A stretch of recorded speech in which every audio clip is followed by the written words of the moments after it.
Сегодня в 4:17 поступило сообщение, что произошло землетрясение амплитудой 7,5 баллов в Турции. На сегодняшний день поступила уже информация, что и в Сирии было землетрясение.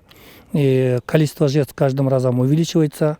Согласно последним данным, на 17:00 подтверждается порядка 640 жертв погибших в Турции и около 5000 раненых. Это еще плюс около 1300 зданий уже негодных к использованию. И также в Сирии порядка 360 человек уже погибших. Как только поступило сообщение, президент Садыр Нуркожоевич дал команду, чтобы мы уже готовились. У нас к этому времени мы подготовили свою международную группу спасателей «Инсарак».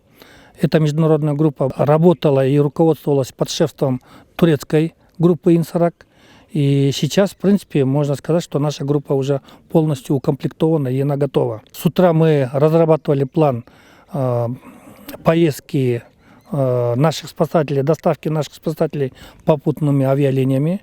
Но Садыр Нуркожоевич настоял на том, чтобы нам выделили специальный борт. Сейчас мы в 19:00 предварительно планируем вылететь специальным бортом и с собой берем все необходимое для автономного ведения работы.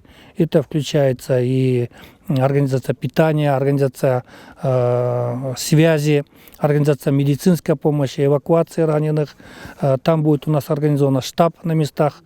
В 2 местах будет организовано штабные центральные средства связи. И всеми теми необходимыми инструментами, которые должен оборудоваться группа «Инсарак», мы, в принципе, эти все оборудования мы им предоставляем.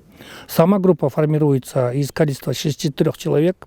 10 человек мы вызвали из Ошского подразделения, 10 человек мы вызвали из Бишкекского подразделения и 40 человек мы вызвали из Центрального государственного центра спасателей. Кроме этого, мы к спасателям дополнительно прикрепляем 7 переводчиков. Это ребята, знающие и турецкие, и английские языки.